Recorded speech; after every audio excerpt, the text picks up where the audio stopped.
Assalamualaikum warahmatullahi wabarakatuh. Nama saya adalah Arya Dwi Pratama Putra. Saya mahasiswa dari Universitas Nasional. Dan kali ini saya akan menjelaskan tentang proses penjadwalan di prosesor. Yang pertama, deskripsi. Penjadwalan merupakan kumpulan kebijaksanaan dan mekanisme di sistem operasi yang berkaitan dengan urutan kerja yang sering dilakukan di sistem komputer. Tujuan untuk memutuskan proses mana yang harus berjalan dan kapan serta berapa lama waktu yang diperlukan. Kriteria yang digunakan untuk optimasi kinerja penjadwalan proses yang pertama ada adil, atau bisa dibilang fairness. Setiap proses mendapat jatah waktu yang sama. Yang kedua ada efisiensi, yaitu menjaga agar pemproses dalam keadaan sibuk sehingga efisiensinya maksimum. Yang ketiga ada waktu tanggap atau response time. Meminimalkan waktu tanggap ada dua, yaitu waktu tanggap interaktif dan waktu tanggap pada sistem nyata. Waktu tanggap interaktif adalah waktu yang dihabiskan dari saat karakter perintah terakhir berinteraksi sampai instruksi pertama rutin layanan dieksekusi. Sedangkan waktu tanggap pada sistem nyata adalah waktu saat kejadian sampai instruksi pertama rutin layanan dieksekusi. Yang keempat ada turnaround time, yaitu meminimalkan turnaround time adalah waktu yang dihabiskan dari saat program masuk ke sistem sampai proses diselesaikan sistem. Dengan kata lain, turnaround time sama dengan waktu eksekusi plus waktu tunggu. Yang kelima ada throughput, memaksimalkan jumlah job yang diproses per satuan waktu. Throughput ini adalah jumlah kerja yang dapat diselesaikan per satuan waktu. Nah, ada 3 tipe penjadwalan pada sistem operasi. Yang pertama, penjadwalan jangka pendek. Nah, jadwal jangka pendek ini bertugas menjadwalkan alokasi pemroses di antara proses-proses ready di memori utama. Sasarannya memaksimumkan kinerja untuk memenuhi satu kumpulan kriteria. Yang kedua adalah penjadwalan jangka menengah. Nah, tugasnya ini menangani proses-proses swapping, mengendalikan transisi dari suspend to ready proses-proses swapping. Swapping adalah pemindahan proses yang tertunda dari memori utama ke memori sekunder. Yang ketiga ada penjadwalan jangka panjang.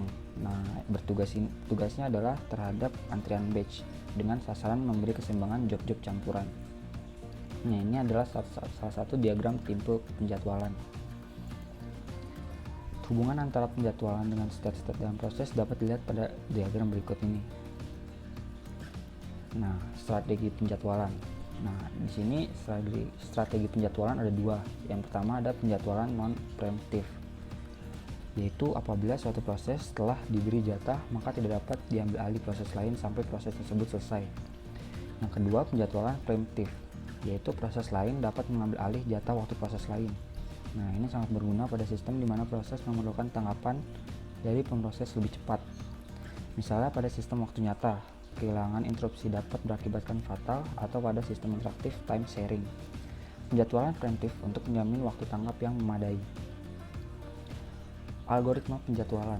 Nah, algoritma ini yang sering digunakan pada strategi non-preemptif yaitu FIF atau first in first out, atau FJFS, first come first serve.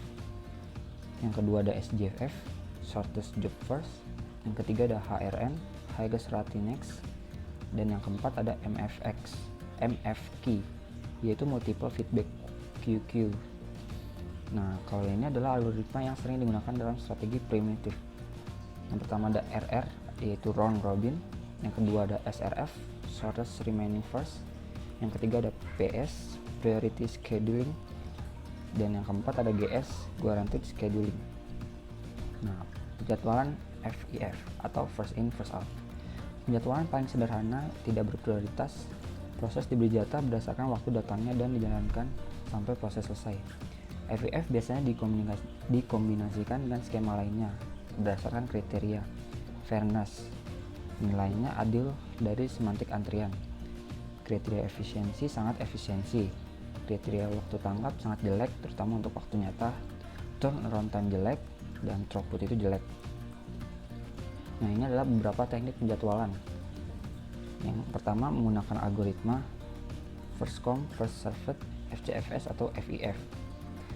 FIF merupakan penjadwalan tanpa prioritas dan tanpa primitif. Nah, pada FIFO proses yang tiba lebih dahulu akan dilayani lebih dahulu. Membuat gain card dan hitung waktu tanggap rata-rata. Sekian dari saya, kurang lebihnya mohon maaf. Wabillahi taufiq wal hidayah. Wassalamualaikum warahmatullahi wabarakatuh.